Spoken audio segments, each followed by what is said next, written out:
भैया हम धर्मेंद्र भिनवालिया अपने तमाम श्रोता बंधु के प्रणाम करते हैं, नमस्कार करते हैं।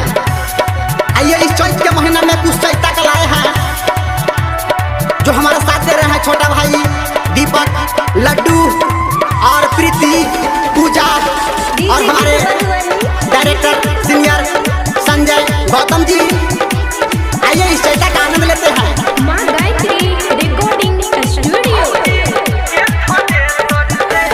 भौजी के थलेसर से भूसा निकल रहा, भौजी के थलेसर से भूसा निकल रहा, भूसा निकल रहा है, दौनी चल रहा है, भूसा निकल रहा है, दौनी चल रहा है।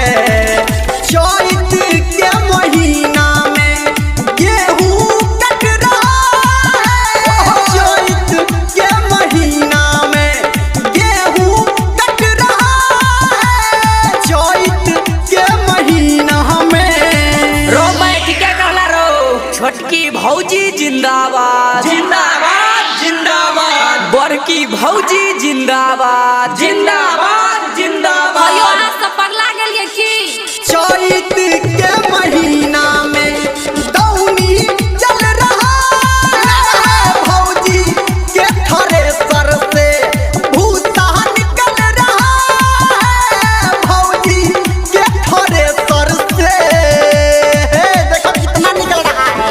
ए भौजी की हो हम लोग कहीं गेहूं का दौनी कर दी नहीं है, की आना के नहीं करलियो। एक खेत और गेहूं से रह जाए। हमें हम की करब सही बंदा अपना से करू ना। अभी आप सुन रहे हैं सावन की गुडुरा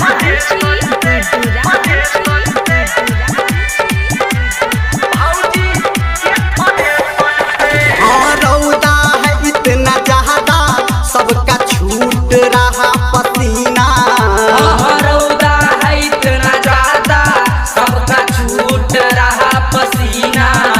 आहा सब खेला करे छियो। नहीं नहीं हाँ हमारा चलते बबुआ जरा खेत में पानी लाना, एकरा चलते बाबुआ जरा खेते में पानी लाना। बोझा लेके माथा पे, बोझा लेके माथा पे देखो मंगला उछल रहा है, भौजी के थलेसर से भूसा निकल रहा है, भौजी के थलेसर से भूसा निकल रहा है, भौजी के थ्रेसर से।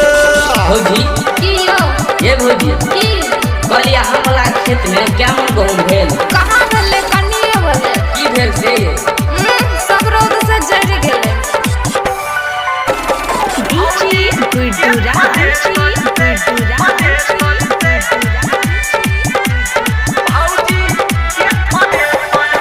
हाँ बहुत दिन